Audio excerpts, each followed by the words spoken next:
pessoal, tudo bem? Hoje então a gente vai ver alguns exemplos sobre o último método de resolução de sistemas lineares, que é o método que utiliza autovalores e autovetores, e ele só pode ser aplicado para sistemas que são lineares e homogêneos. Então aqui a gente vai ter as derivadas primeiras em relação às funções incógnitas x e y, e do lado direito a gente não vai ter nada que dependa de t, certo? Que é a variável independente. Então vamos lá. A primeira coisa que a gente vai fazer vai ser reescrever esse sistema usando a notação matricial, para então a gente aplicar a técnica de autovalor e autovetor. Então, a primeira coisa que a gente vai fazer, do lado esquerdo a gente vai manter só as derivadas primeiras e do lado direito a gente vai deixar as funções incógnitas x e y. Então a gente vai ter o dx dt igual a 2x mais 3y, e a segunda equação do sistema igual a 2x mais y. Feito isso, a gente vai escrever esse sistema dessa forma. Aqui do lado direito a gente vai ter um vetor coluna dx dt, dy dt. Do lado direito a gente vai ter uma matriz A vezes o vetor coluna x, y, certo? Então lembrando que a multiplicação de matrizes é linha por coluna, a primeira linha vai ter esses coeficientes 2 e 3, porque quando eu fizer linha vezes coluna, eu vou ter 2x mais 3y. E a segunda linha, vou ter os coeficientes 2 e 1, certo? Então, só para a gente ficar com aquela notação, né, que a gente viu na aula e que também vai ter na lista, o vetor coluna com as derivadas a gente chama de x maiúsculo linha igual a matriz A, 2, 3, 2, 1, e o vetor coluna xy a gente chama de x maiúsculo, certo? E agora então a gente vai determinar os autovalores e autovetores da matriz A.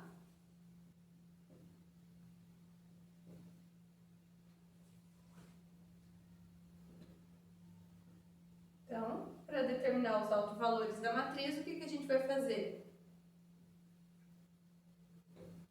A gente vai calcular o determinante da matriz A menos lambda vezes a matriz identidade, e isso tem que ser zero, certo? Lembrando que esse lambda aqui, ele está representando os autovalores que a gente vai calcular.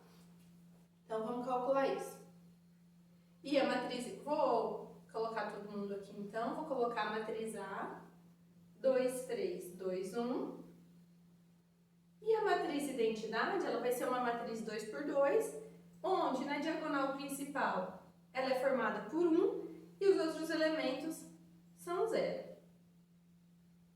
E aí, então, vamos somar essas duas matrizes. Então, eu vou ficar com 2 menos lambda, 3 menos 0, 2 menos 0 e 1 menos lambda.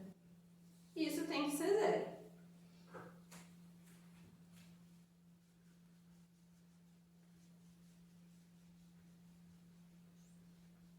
E aí, vamos lá, então. Então, determinante de uma matriz 2 por 2 vai ser a diagonal principal menos a diagonal secundária. Vou ficar com 2 menos lambda, 1 menos lambda, menos 6, igual a 0. E aí, a gente vai fazer essa distributiva aqui, lembrando de multiplicar todo mundo por todo mundo, né? Então, vai ser 2 menos 2 lambda, menos lambda, mais lambda ao quadrado menos 6, igual a 0.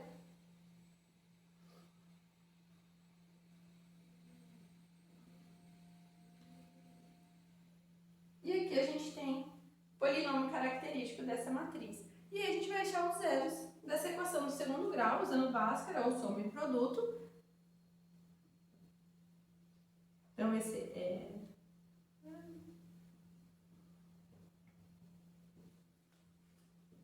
Então, aqui vai ser 3 mais mais ou menos 5 sobre 2. O alto valor lambda 1 vai ser 3 mais 5 sobre 2, que vai dar 4. E o lambda 2, 3 menos 5 menos 2, dividido por 2, menos 1. Pronto, né? Metade do exercício está feito. Agora, o que a gente vai fazer? A gente vai calcular os autovetores correspondentes a esses autovalores.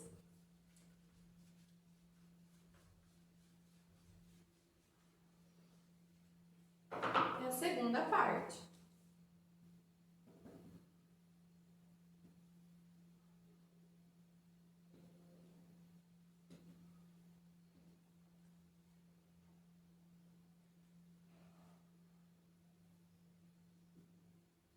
Então, aqui a gente está no caso 1, de autovalores reais, distintos. Para cada autovalor, a gente vai calcular um autovetor. Então, o que o autovetor faz? Ele é o vetor que ele vai zerar essa matriz aqui.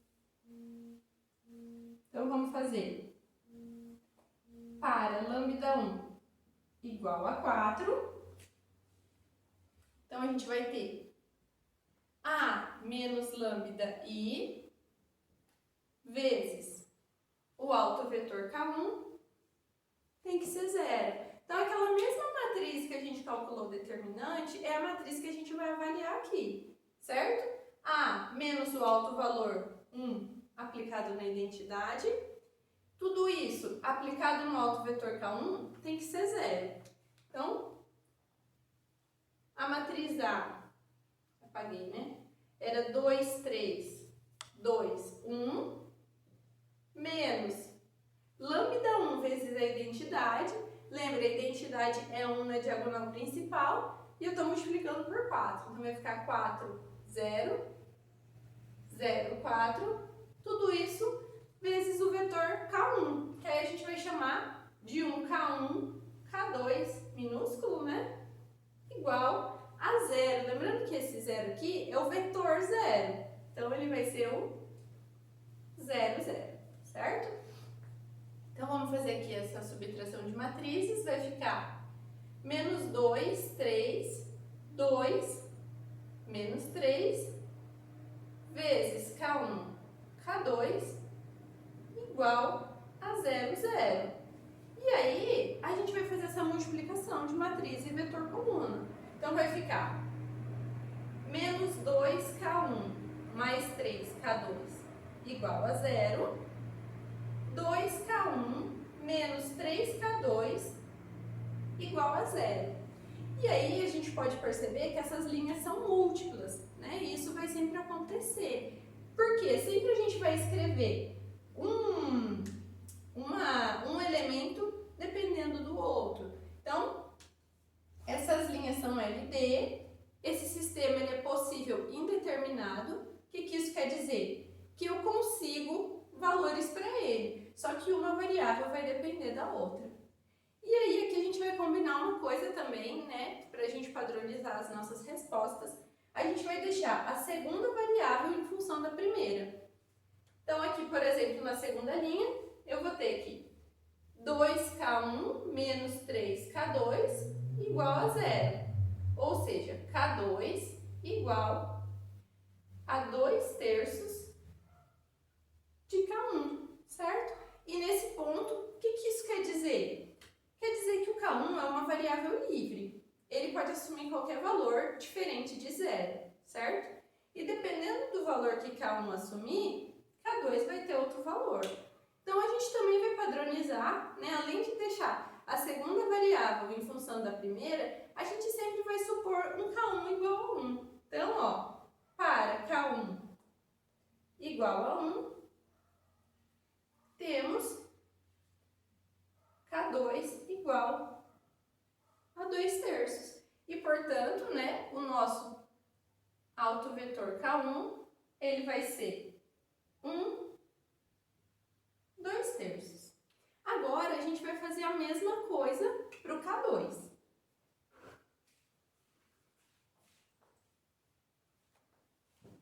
Então, agora, para o autovalor lambda 2 igual a menos 1.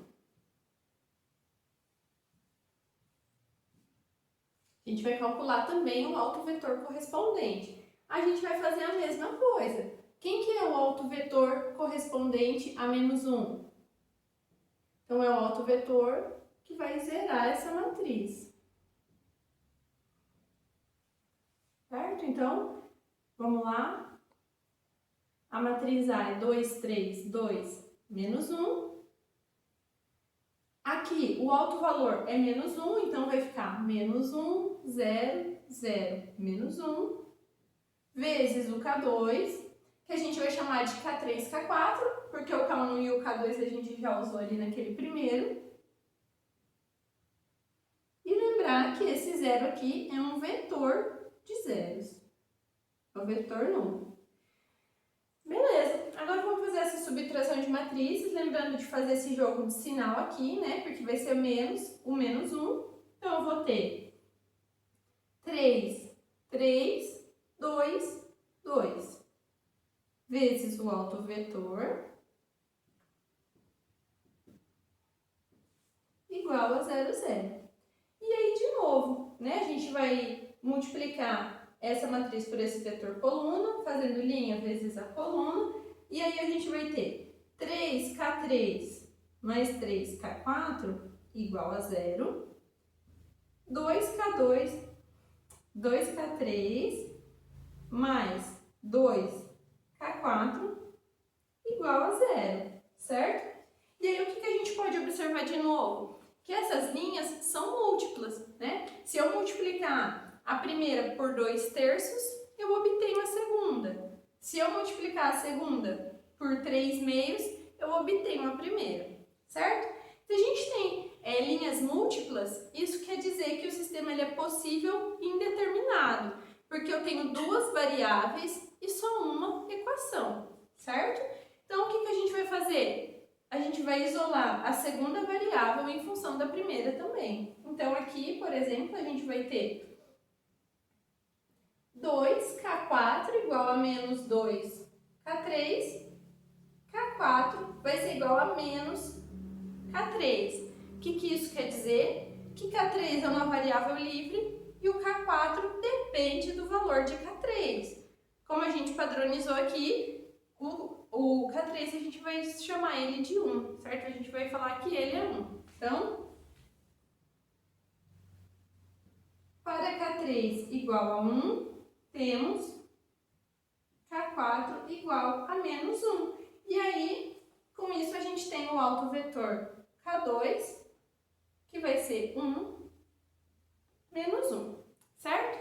Eu quero falar só um detalhe aqui para vocês. Como eu falei, essa variável livre ela pode assumir qualquer valor diferente de 0, certo? O livro ele vai assumir outro valor. Por exemplo, aqui o K2 era 2 terços de K1. O que o livro pensa, né? Para vocês só conseguirem conferir as respostas. Ele vai supor o K1 igual a 3 sobre 2, para que o K2 seja igual a 1. Ah, tem alguma resposta então que vai estar errada, né? Dependendo do valor que eu supor? Não, se você supor qualquer constante diferente de 0, a resposta vai dar certo. Vai estar certa, né? E como que a gente pode conferir isso? É só você olhar o seu alto valor e ver se ele é múltiplo do alto valor que a resposta está no livro ou da resposta do seu colega. Se eles forem múltiplos, está tudo certo, tudo ok. E agora que a gente já tem o K1 e o K2, a gente vai escrever a solução geral. E o exercício já acabou, né? Como eu tinha comentado com vocês, ele é bem mais curtinho. Então, vamos lá. Então, a solução geral vai ser o x maiúsculo, vai ser C1 e elevado a lambda 1t, vezes o K1, né? Vou colocar aqui K1. Mais C2 e elevado a lambda 2t, vezes o K2. Então, eu vou ter C1 e elevado a 4t, o K1 está aqui, 2 terços, mais C2 e elevado a menos t, vezes o K2, que é 1 menos 1. E acabou o exercício. Essa é a resposta final. Então, o que a gente pode pensar aqui, né? Esse sistema, ele poderia ser resolvido pelo método dos operadores, né? A gente eliminar y, resolver x, a gente eliminar x, resolver y e relacionar as constantes. E todos esses passos foram resolvidos aqui, nessas poucas linhas. E aí vocês podem se perguntar, mas a resposta não está igual, porque lá a gente tinha uma resposta para x e uma resposta para y. Então esse próximo passo que eu vou fazer, vocês não precisam fazer. Eu só vou abrir ele para vocês verem que é a mesma coisa, tá bom? Quem que é esse x maiúsculo? Ele é um vetor coluna x de t, y de t, certo? E aqui, o que eu vou fazer? Vamos multiplicar a constante e a exponencial aqui por cada um desses vetores coluna. Então, eu vou ter C1 e de 4t, 2 terços C1 e de 4t, mais C2 e de menos t, menos C2 e de menos t. E aí, por igualdade, né, de vetores, a gente vai igualar, então, a primeira linha com essa primeira linha, né, o primeiro elemento. Então, a gente vai ter que x de t é C1 e de 4t mais C2 e de menos t. E o y de t vai ser 2 terços C1 e de 4t menos C2 e de menos t, certo? Então, quer dizer que aqui as constantes já estão relacionadas também. Aqui eu tenho, 2 terços de C1 menos o C2, que é o terceiro passo do método dos operadores. Então é isso, pessoal. Qualquer dúvida, vocês podem me procurar nos horários de permanência, me encaminhar um e-mail. Espero que tenha ficado claro. Muito obrigada.